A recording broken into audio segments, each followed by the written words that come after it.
છોકરાઓને ડ્રગ્સ આપે છે। સાહેબ આ અંગે આટલું બધું છેલ્લા 1-2 મહિનાથી બહુ ચાલે છે છોકરાઓ છે કે તેમ છતાં પણ સરકારે આના માટે કલેક્ટર સાહેબ શ્રી તરફથી પોલીસ વડા મારફત શું કાર્યવાહી કરવામાં આવી આપણે જાણવા માંગીએ છીએ સાહેબ શું કાર્યવાહી કરવામાં આવી જો કશું ખાલી આંખ બંધ કરીને બેસી જ રહેવાનું છે તંત્રએ બંધ થવાની જગ્યાએ ઉપરથી હજી તો મંદિરોમાંનું વેચાણ થઈ છે કેટલું શરમજનક છે સાહેબ મેડિકલ સ્ટોરમાં પાનના ગલ્લામાં આપ સાહેબ કોઈ પરિવારમાં કોઈ મહિલાઓને ત્યાં આગળ જઈને જુઓ રાત્રે એના ઘરવાળા જ્યારે ડ્રગ્સ કરીને આવે ને નશીલો પદાર્થ લઈને આવે છે ને ત્યારે એની પત્ની રાહ જોતી હોય છે કે મારા ઘરવાળા આવે અને મારી સાથે મારા દીકરાઓ સાથે 2 ટાઈમ બેસીને જમે એની જગ્યાએ એ જ મારઝૂડ કરી ને એનો ભોગ મારી મહિલાઓ બની રહી છે ત્યારે કડકમાં કડક આ અંગે કાર્યવાહી કરવામાં આવે નહીં તો અમારે મહિલાઓએ જનતા રેડ કરવાની ફરજ પડશે અને બે સમયની અંદર છોકરાઓને ડ્રગ્સ આપે છે બોધી માર્ગે જઈ અને આ અમે બંધ કરવા યુવાનોને બરબાદ કરી રહી છે સરકાર કેમ ને જો સરકારને હપ્તા લેવામાં જ રસ છે ખરેખર સરકાર જો યુવાન અને સ્ત્રીની વાત કરતી હોય બચાવવાની તો હપ્તાખોરી બંધ કરે સાહેબ ફોકસ હદ પર થઈ ગયું એક્શન તો જે છે ત્યાં જે છે સાહેબ જે છે અત્યારે નથી પણ સાહેબ આપણા મારફત હોય માત્ર કલેક્ટર સાહેબ તો નથી કરતા ને માત્ર ખાલી સાહેબ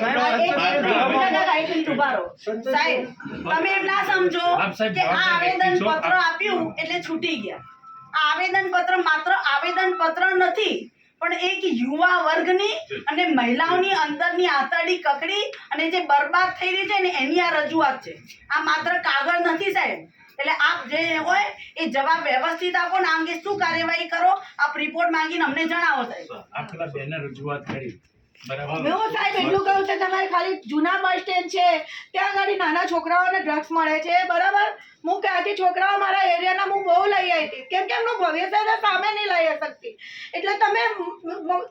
બપોરના ટાઈમે સમજો 1 થી 2:30 ના ગાળામાં તમે જો ત્યાં તમને ખંડેર જેવું છે જે બસ સ્ટેન્ડના અંદર જે કૂટેલું બધું પડ્યું છે બસ સ્ટેન્ડ ત્યાં ગાડી ખાલી છોકરાઓને નાના છોકરાઓને ડ્રગ્સ મળે છે આવી સાહેબ 50 રૂપિયાની પૂરીઓ ત્યાં ગાડી આપે છે પોલીસે રેડ પાડવી જોઈએ બરાબર 11:30 વાગે પણ રાતના મળે છે બપોરના ટાઈમે એકથી છોકરાને રિસેસના ટાઈમે મળે છે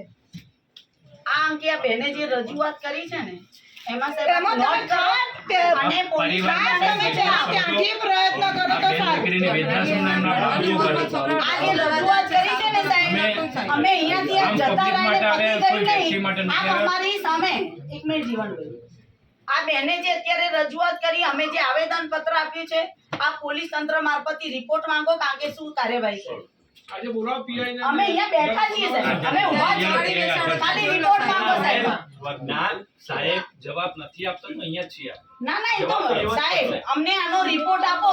કે આટલી ઝુંબેશ અમારા મારફત કરી તો શું કાર્યવાહી કરી એનો રિપોર્ટ અમને આપો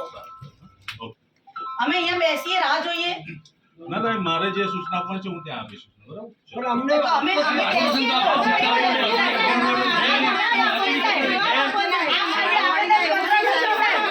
સાહેબ આપના જવાબ લેવા આવ્યા છે જવાબ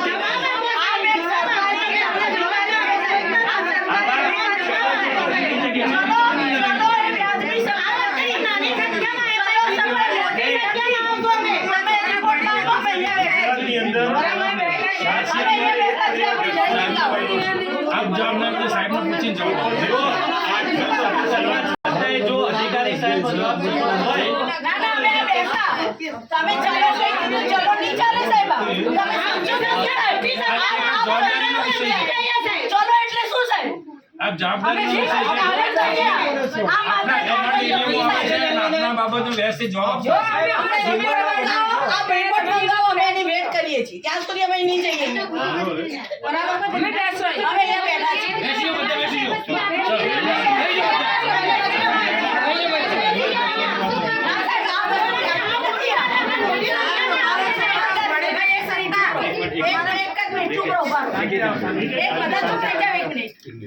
આપણી જવાબદારી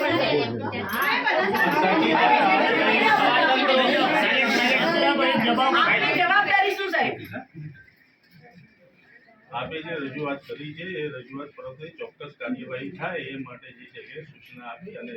એન્શ્યોર કરી. કેટલા દિવસ આ કાર્યવાહી સાહેબ, આ ઝુંબેશ અમારી 1 મહિનાથી ચાલે છે. સાહેબ ડરો છો ઉપર કાંઈ નથી થયું સાહેબ. ના, જીવનભાઈ, આવો જ સાહેબ, તમારા ઉપર દબાણ હોય તો અમને કહી દો, અમે ધીરે ધીરે મોટી સંખ્યામાં રેલી કાઢીએ. અમે તમને એક જ વસ્તુ પૂછી કે આ ઝુંબેશ 1 મહિનાથી ચાલી રહી છે, બરાબર? અત્યારે ન છૂટકે અમારે ફરીથી મહિલાઓ સાથે આવેદનપત્ર નથી સાહેબ. એક મહિલાઓની દુખતી નસની આ રજૂઆત છે ને એના માટે જવાબદાર સરકાર છે. આ સરકારમાં હપ્તાઓ બંધ થશે તો જ આ બધું બંધ થશે,